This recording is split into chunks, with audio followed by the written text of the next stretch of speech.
This channel does not promote any violence, harmful, or illegal activities. All content provided by this channel is meant for an educational and information purpose only. নদিয়ার কাঠালিয়া নিমতলায় কালী প্রতিমা ভাঙার অভিযোগ দুষ্কৃতীদের বিরুদ্ধে। কালী প্রতিমার হাত ও জিভ ভেঙে দেওয়ার অভিযোগ, এমনকি প্লাস্টিকের প্যাকেটে আবর্জনাও রাখা হয়। ঘটনায় ক্ষিপ্ত হয়ে কৃষ্ণনগর করিমপুর রাজ্য সড়ক অবরোধ করে স্থানীয় বাসিন্দারা।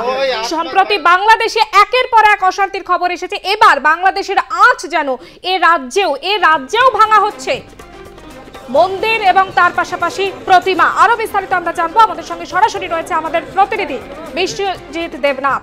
বিশ্বজিৎ, কি পরিস্থিতি এই মুহূর্তে? পরিস্থিতি করিমপুর থেকে কৃষ্ণনগর রাস্তা পুরো 12টা পর্যন্ত, সকাল 6টা থেকে 12টা পর্যন্ত রাস্তা অবরোধ ছিল। কেননা তোমাকে বলে রাখি যে এটা হচ্ছে করিমপুরে, যেটা হচ্ছে একটি রাস্তার পাশের কালী মন্দির। সেখানে কিন্তু কালী মন্দির ভেঙে দেয়, বিভিন্ন বজ্র পদার্থ দিয়ে রেখে দেয়, এরকমই জানা গেছে। বিভিন্ন বজ্র মানে সেখানে কিন্তু সকালবেলা যখন ওখানকার পুরোহিত যখন যে কালী মন্দিরে যান, তখন দেখে পুরো ভগ্ন অবস্থায়, কালী মন্দির ভগ্ন অবস্থায় কিন্তু ভেঙে ফেলা হয়েছে। তারপর কিন্তু স্থানীয় বাসিন্দারা কিন্তু করিমপুর থেকে কৃষ্ণনগর রাস্তা রাজ্য সড়ক কিন্তু প্রায় সকাল 6টার থেকে 12টা পর্যন্ত রাস্তা অবরোধ করলে।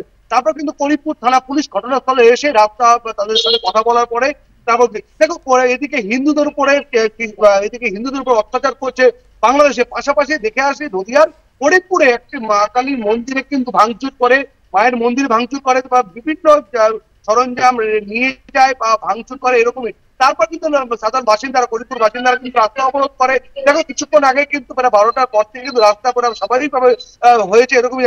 প্রায় সকাল 6টার থেকে 12টা পর্যন্ত প্রায় বিভিন্ন লোক যেন করিমপুর থেকে মানুষ কৃষ্ণনগরে আসেন বা করিমপুর থেকে তেহট্ট, বিভিন্ন কালিয়াগঞ্জ, বিভিন্ন রাস্তা কিন্তু জ্যাম ছিল। করিমপুর রাস্তা যেমন মানুষ আসতে পারছে না, রুগীর পরিচর্যা কৃষ্ণনগরে, শক্তিনগর জেলা হাসপাতালে আসতে পারছে না। যারা করিমপুর থেকে কলকাতায় আসবেন তারাও আসতে পারছে না। রাজ্য সড়ক কিন্তু প্রায় অনেক ঘন্টা পরে প্রায় 5 থেকে 6 ঘন্টা রাস্তা অবরোধ ছিল, এরকম জানা গেছে। তা পুলিশের করিমপুরে পুলিশের আসাতে রাস্তা অবরোধ দিচ্ছে, এরকম জানা গেছে। প্রশাসনের তরফ থেকে কোনো রকম কোনো পদক্ষেপ? দেখো পুলিশ, করিমপুর থানা পুলিশের পদক্ষেপ এখনো পর্যন্ত তারা এখানে অভিযোগ করেছেন, স্থানীয় বাসিন্দারা অভিযোগের ভিত্তিতে পুলিশ তদন্ত শুরু করেছে।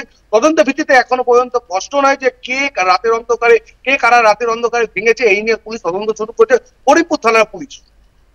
একবারে বিশ্বজিৎ, নজর রাখো। আপাতত ধন্যবাদ। বিশ্বজিৎ দেবনাথ আমাদের প্রতিনিধি আমাদের সঙ্গে সরাসরি ছিলেন। এবং আমরা যে খবরে নজর রেখেছি, কালী মন্দির ভাঙচুরের অভিযোগ উঠলে এবার দুষ্কৃতীদের বিরুদ্ধে রাজ্য সড়ক অবরোধ, করিমপুর এবং কৃষ্ণনগর রাজ্য সড়ক অবরোধ, পরে প্রশাসনের হস্তক্ষেপে ওঠে অবরোধ।